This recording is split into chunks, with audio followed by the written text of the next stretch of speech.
आजकल तेरे मेरे प्यार के चर्चे हर ज़बान पर, ये चांद सा रोशन चेहरा, जुल्फों का रंग सुनहरा, ये झील सी नीली क्यों धर्मेंद्र का चेहरा देखते ही शम्मी कपूर ने दोगुनी कर दी थी अपनी फीस।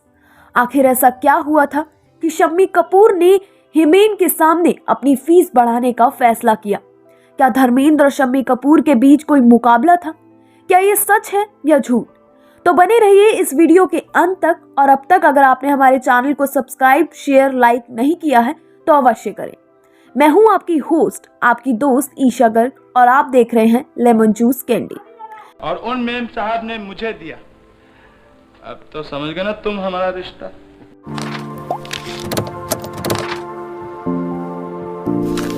गाना हुआ बादल, सावन की घटा छाई। हिंदी सिनेमा के दिग्गज अभिनेता शम्मी कपूर की फिल्में आज भी दर्शक बड़े चाव से टीवी पर देखते हैं, उनके गानों पर डांस करते हैं। सिनेमा के पर्दे पर शम्मी कपूर के अभिनय और डांस के दर्शक दीवाने थे, तो उनकी दरियादली और जिंदा दिली के किस्से भी बेहद मशहूर थे। याहू, चाहे कोई मुझे जंगली कहे, चाहे कोई मुझे जंगली कहे, कहने दो जी कहता रहे। फिल्म जंगली के इस गाने में शम्मी कपूर का मस्त अंदाज आज भी दिलों में हलचल पैदा कर देता है। डांस ऐसा कि झूमने पर मजबूर कर दे। तो वहीं रोमांटिक नायक से लेकर चरित्र भूमिकाओं तक में उन्होंने ऐसी छाप छोड़ी थी कि लगता मानो वे पात्र उनके लिए ही लिखा गया हो।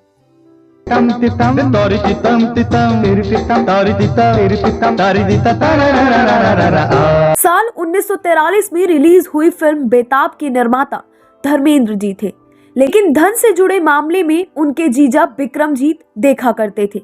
उस समय काम के एवज में उन्होंने 3 लाख रुपए मांगे, लेकिन बिक्रमजीत को ये अधिक लगे, तो उन्होंने धर्म जी को आगे करके इसमें कुछ कटौती करने की योजना बनाई। तुम्हारी भलाई इसी में है कि तुम इसी वक्त इस घर से बाहर चले जाओ। धर्म जी पहले तो हिचकिचे, पर फिर मान गए। शम्मी जी से उन्होंने फिल्म की चर्चा की, फिर पूछा कि पैसे कितने लेंगे। इस पर शम्मी जी तपाक से बोले, बेटा 5 लाख रुपए लूंगा। तुम यहाँ? जहाँ तुम वहाँ हम। तुम्हारी ये हिम्मत? शांति। सोच में पड़ गए कि 3 लाख से कम करवाने के चक्कर में अब 5 लाख पे बात आ गई। शम्मी जी मुस्कुराते हुए बोले कि ये समझो कि 2 लाख पेनल्टी है। कमाल की बात रही कि धर्म जी उनके लिए राजी हो गए। सजदे में हुस्न के झुक गया आसमां। ये बतौर कलाकार शम्मी जी का सम्मान था।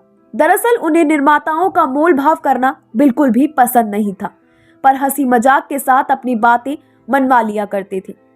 फिल्म बेताब की शूटिंग कश्मीर में हुई थी। शम्मी जी का कश्मीर और वहां के लोगों से एक अलग ही नाता बन गया था। दरअसल कश्मीर की कली से लेकर बेताब तक उन्होंने वहां पर इतनी फिल्मों की शूटिंग की थी कि लोग भी उन्हें अपने बीच देखने के लिए अभ्यस्त हो गए थे। तो पूछो, चाहे फिर न मिलना। झील पर शिकारे वालों से लेकर बाजार के दुकानदारों तक हर कोई उनके बारे में पूछता था। वहां पर उनकी दरियादली के किस्से भी बेहद मशहूर थे। श्रीनगर में ओबरॉय होटल के लेक पैलेस होटल में वो ठहरा करते थे। शूटिंग समाप्त होने के बाद जब वह अगले दिन वहां से रवाना होते थे तो होटल के कॉरिडोर में स्टाफ उन्हें देखने के लिए और विदा करने के लिए लंबी कतारों में मौजूद हो जाते थे। ये अगल बगल 2 लोग होते थे जिनके हाथ में रुपयों से भरी बड़ी सी पोटली होती थी। शम्मी जी दोनों हाथों में जितने भी रुपए हाथ में आते थे वो स्टाफ को बांटते चलते थे। ये था उनका शाही मिजाज। ये सिर्फ एक जगह की बात नहीं, जहां भी वो शूटिंग के लिए जाते थे यही अंदाज नजर आता था। निगाहों निगाहों में जादू चलाना। वो काम के बीच भी अपनी पसंद की चीजें खोज लेते थे।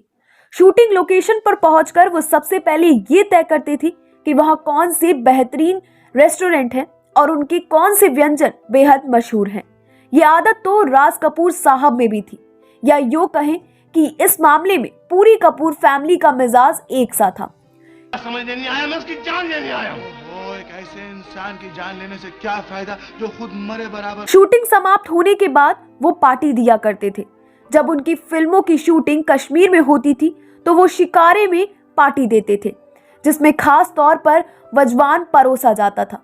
वजवान कश्मीर शादियों में परोसा जाने वाला भोजन है, जिसमें वेज और नॉन वेज दोनों तरह के 51 से 52 व्यंजन होते हैं। बेताब के दौरान शम्मी जी ने हर किसी को पार्टी दी थी। बार बार देखो, हजार बार देखो, कि देखने की चीज है हमारा दिल। अब आगे की बात करें तो पहली पत्नी गीता दत्त की मृत्यु के बाद वो थोड़े शांत हो गए थे। बच्चे छोटे थे, वो भी अकेलापन महसूस करते थे। अमेरिका से अभी हाल में परसों आया हूं मैं। बैठिए बैठिए बैठिए। ये भी खूब रही। उसी दौरान उनकी जिंदगी में नीला देवी जी ने दस्तक दी, जिन्होंने उनकी जिंदगी को पुनः खूबसूरती से संवारा। राज कपूर जी की बेटी रितु की शादी के कार्यक्रम चल रहे थे। नीला जी रितु की मित्र थी और शादी में शामिल होने आई थी।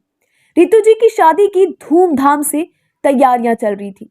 उनकी शादी संपन्न होती कि इससे पहले ही अचानक एक सुबह सब ये जानकर प्रसन्न हुए तो थोड़ा सा हैरान भी कि नीला जी और शम्मी जी ने शादी कर ली है। रितु जी की जो सहेली थी वो नए रिश्ते में अब उनकी चाची थी। हालांकि शम्मी जी की पत्नी के रूप में नीला जी ने हर रिश्ते को पूरी गरिमा से निभाया। मेरी मोहब्बत जवां रहेगी। शम्मी जी ने हर मोड़ पर जिंदगी को भरपूर जिया है। एक बार उनकी तबीयत खराब हुई, शम्मी जी को अस्पताल में भर्ती होना पड़ा। डॉक्टर ने उन्हें सख्त हिदायत दी कि कुछ दिन व्हीलचेयर पर गुजारने होंगे, चलना फिरना बंद रहेगा। पर जब उन्हें अस्पताल से डिस्चार्ज किया गया तो बाहर आकर उन्होंने व्हीलचेयर को गाड़ी में रखवाया और स्वयं सीधे ड्राइविंग सीट पर बैठ गए। गाड़ियों का उन्हें बेहद शौक था। डिस्चार्ज होने से पहले खास तौर पर उन्होंने मर्सिडीज खरीदी थी। उनकी ड्राइविंग का रोमांच वह मिस नहीं करना चाहते थे। हजार बार देखो, कि देखने की चीज है हमारा दिल रुबा डाले हो। तुम तो अप्सराओं की रानी लगती हो। तुमसे सेवा करवाना सुंदरता का अपमान होगा। एक दिन उन्होंने कहा था कि जिस दिन आपने ये मान लिया कि मुझसे ये काम नहीं होगा, उस दिन वहीं मत थम जाइएगा। सोच तो ये होनी चाहिए कि परेशानियां चाहे जितनी भी हो तो क्या हुआ, अभी मैं जिंदा हूँ और जब तक ये जिंदगी है उसे भरपूर एंजॉय करूंगा। ये चांद सा रोशन चेहरा, जुल्फों का रंग सुनहरा, ये झील सी नीली आंखें। फिलहाल के लिए इस वीडियो में इतना ही। वीडियो पसंद आई हो तो दोस्तों के साथ शेयर करें, लाइक करें और साथ ही हमारे चैनल लेमन जूस कैंडी को सब्सक्राइब करना ना भूलें। हम फिर हाजिर होंगे बॉलीवुड की एक नई अनसुनी कहानी के साथ। तब तक के लिए मुझे दीजिए इजाजत। नमस्कार।